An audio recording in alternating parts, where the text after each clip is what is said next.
Okay. Done. Ya, thank you. Chowdary garu, ఇప్పుడు ఈ అంశాన్ని ఎలా చూడాలి మనం? ఎందుకంటే వీరే చౌదరి గారి మరణం అనేటువంటిది వాస్తవానికి చాలా దిగ్భ్రాంతి కలిగించినటువంటి మాట మాత్రం వాస్తవం. సరే, ఇర్రెస్పెక్టివ్ దాని వెనకాల ఉన్నటువంటి కారణాలు ఏంటి అనేటువంటి అనలైజ్ చేయాల్సినటువంటి సమయం. ఎలా ఎలా చూడాలి? ఇప్పుడు ఒకరి మీద ఒకరు నిందలు వేసుకోవడమే ఇక్కడ జరుగుతా ఉంది తప్ప దీనికి ఒక ఏది సరైనటువంటి సమాధానం దొరకట్లేదు.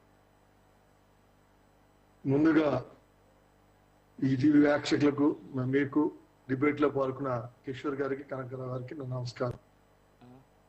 ఇప్పుడు చర్చ లాగా ఉండాలి, డిబేట్ లాగా ఉండాలి. మాట్లాడేది ఏం మాట్లాడుతున్నామో స్లోతో మాట్లాడాలి, నెంబర్ 1. నెంబర్ 2 ఏంటంటే, వేరే చౌదరి గారిది హత్య జరిగితే స్వయంగా ముఖ్యమంత్రి గారే ఇంకా పార్టీ మంత్రులు అంతా వచ్చి కలిసి వెళ్ళారు. వాళ్ళు ఇప్పుడు కిషోర్ గారు చెప్పినట్టుగా ఎక్కడా కూడా ఇది ఎవరు పలానా వాళ్ళు హత్య చేశారు అనేది, గతంలో ఏదైతే జగన్మోహన్ రెడ్డి గారి పార్టీకి సంబంధించిన వాళ్ళు ఏం జరిగినా కానీ పోలీసుల కన్నా ముందే వీళ్ళే పలానా వాడు చేసేసాడు అని చెప్పి నేర నిర్ధారణ చేసేవాడు.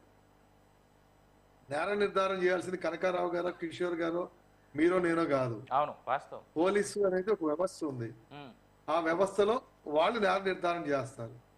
అట్లా కాకుండా మనమే ఆయన క్యారెక్టర్ అసెషన్ చచ్చిపోయినాడు అని మాట్లాడకూడదు అంటూనే వేరే చౌదరి గారి క్యారెక్టర్ అసెషన్ చేయటంలో కనకారావు గారి క్యారెక్టర్ బయటపడుతుంది తప్ప నా క్యారెక్టర్, మీ క్యారెక్టర్, కిషోర్ గారి క్యారెక్టర్ బయటపడదు.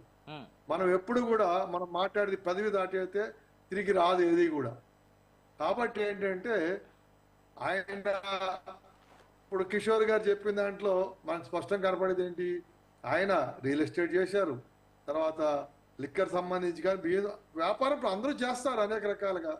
నిజంగా ఆయన గనక అట్లా ఉండుంటే వైఎస్ఆర్ కాంగ్రెస్ పార్టీ అధికారంలో ఉన్నప్పుడే మరి వాళ్ళ మీద, ఆయన మీద వైసీపీ వాళ్ళు దాడి చేసి చంపే ప్రయత్నం చేయాలి కదా.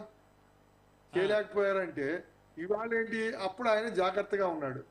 ఇప్పుడు ఏంటంటే మన ప్రభుత్వం వచ్చింది కదా అని నేను తెలుగుదేశం కార్యకర్త అందరికీ ఒకటే చెప్తా ఉన్నా, మీరు మీ ప్రభుత్వం వచ్చింది కదా అని చెప్పి ధీమాగా ఉంటే గనక ఈవేళ ఈ రాష్ట్రంలో ఈ కూటమి ప్రభుత్వం వచ్చినాక ఎంతమంది ఈ కూటమికి సంబంధించిన కార్యకర్తలు అచ్చగాంపబడ్డారో మీరు ఆలోచన చేసుకోండి. అంటే వైసీపీ అంటేనే హత్యల పార్టీ. వాళ్ళు హత్యలు చేయింది ఏది లేదు. సొంత బాబాయిని హత్య చేసి చంద్రబాబు నాయుడు గారి మీద ఆరోపణ చేసిన ఖ్యాతి సాక్షి పేపర్ది, ఆ పార్టీది, ఆ నాయకులది. కాబట్టి ఏంటంటే వాళ్ళు ఇంకో వాళ్ళ గురించి మాట్లాడటం అనేది దెయ్యాలు వేదాలు వెలించినట్టుంటుంది, లేకపోతే గురువేంద్ర సామెతలా ఉంటుంది తప్ప అది కరెక్ట్ కాదు. నేనైనా కానీ ఎవరైనా కానీ వేరే చౌదరి గారిది జరిగిన దాని మీద పురాపురాలు పూర్తిగా విచారణ జరపాలి. చౌదరి గారు ట్రాకింగ్ మరి నిందితులు ఎలా పట్టుకున్నారు? ఫోన్ ట్రాకింగ్ నుంచే. అవినాష్ రెడ్డి గారు ఫోన్ సిగ్నల్స్ బట్టే అక్కడ ఉన్నాడని ట్రాక్ చేసింది, అందరినీ అట్లా ట్రాక్ చేసింది. అట్లానే ఇప్పుడు వేరే చౌదరి గారికి సంబంధించి పోలీసులు చాలా ఇవాళ లేటెస్ట్ టెక్నాలజీ వచ్చింది. ఖచ్చితంగా అది ఎవరైనా కావచ్చు, నేను ఏ ఒక్కరు అని నేను చెప్పను, కానీ ఎవరు చేసినా చర్యలు తీసుకోవాలి. అంతేకాకుండా ఎంతసేపు ఏంటంటే రెడ్ బుక్ ఇంకోటి అంటే, రెడ్ బుక్ మాట్లాడే ముందు మీ ప్రభుత్వంలో జరిగిన అరాచకం గురించి మీరు మాట్లాడండి. అనితారాణి దగ్గర నుంచి, డాక్టర్ సుధాకర్ దగ్గర నుంచి, రాజమండ్రిలో తర్వాత శిరోమండలం కేసు దగ్గర నుంచి ఇవన్నీ చెప్పాలి.